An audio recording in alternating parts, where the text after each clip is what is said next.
Bonjour, Karine Soula, experte en marketing de la santé. Bienvenue au 4e épisode de cette série de podcasts consacrée aux thérapies digitales. Dans cet épisode, nous nous intéresserons particulièrement aux exigences réglementaires françaises que doivent suivre les thérapies digitales. Celles-ci ne font pas partie d'une classification spécifique en France, elles s'inscrivent dans un cadre réglementaire existant. Rappelons tout d'abord les 2 critères clés permettant de qualifier une solution numérique en santé comme étant une thérapie digitale.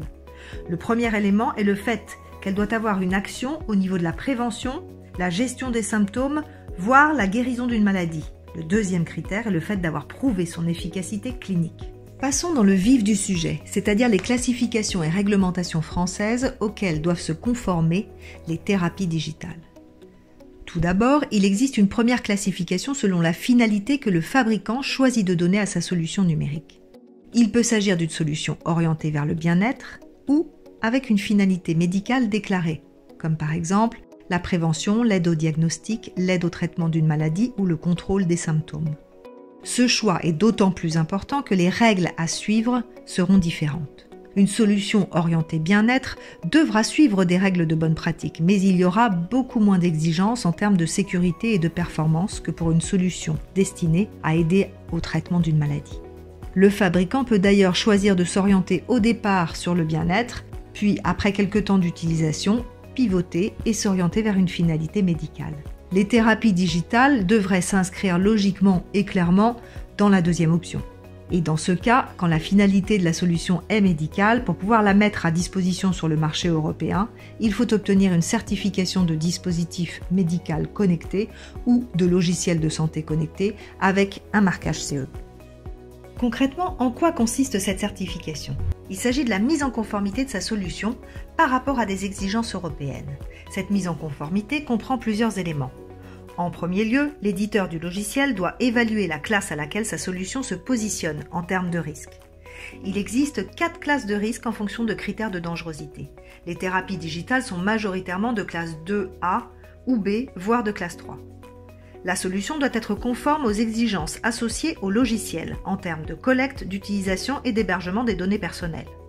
Une identification unique doit être attribuée pour pouvoir tracer les objets connectés et logiciels associés à la solution. Il doit y avoir une évaluation technique et clinique de la solution incluant un suivi post-commercialisation, la mise en place d'un système de management de la qualité et un organisme notifié contrôle la conformité aux exigences du marquage CE. Il est évident qu'une solution ayant un marquage CE aura une légitimité auprès des professionnels de santé, mais cela ne suffit pas pour être une thérapie digitale. Si vous vous souvenez, au début de l'épisode, nous avons mentionné un deuxième critère pour être qualifié de thérapie digitale. Il s'agit d'avoir de solides preuves cliniques de son efficacité. Et pour obtenir ces solides preuves cliniques, l'éditeur a pour l'instant 2 options. La première, mener un essai clinique randomisé multicentrique, suivi par des médecins investigateurs avec un objectif principal prédéfini, des critères d'inclusion et d'exclusion et le choix d'un traitement contrôle. Peu d'éditeurs choisissent cette option qui, en plus d'être coûteuse et longue, s'avère peu adaptée à la rapidité d'évolution de nouvelles technologies. En effet, dans un essai clinique randomisé multicentrique, beaucoup d'éléments sont prédéfinis et figés dans un protocole et la durée d'inclusion et de suivi des patients peut aller jusqu'à 2 ou 3 ans. Vous imaginez bien qu'une technologie numérique évolue beaucoup en 2 ou 3 ans.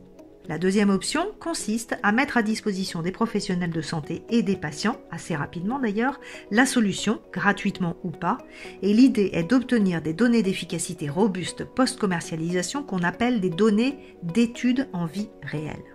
Ce que vous devez retenir, c'est qu'en France, une thérapie digitale est en fait une solution numérique ayant obtenu un marquage CE et ayant à minima publié des résultats cliniques robustes dans des revues avec comité de lecture scientifique, validant son efficacité dans la prévention, le traitement ou la guérison d'un symptôme ou d'une maladie. Il y a quelques semaines, la Haute Autorité de Santé a publié une grille de classification des applications de santé numérique. Malheureusement, on ne retrouve pas non plus dans cette nouvelle classification une catégorie spécifique regroupant les thérapies digitales. Or, cette grille va constituer un outil socle de référence qui intégrera au fil du temps des paramètres réglementaires, techniques et économiques. Force est de constater que la reconnaissance en France de la notion de thérapie digitale nécessitera encore de convaincre les institutionnels. En attendant, je vous dis à bientôt pour un prochain épisode consacré au modèle économique des thérapies digitales.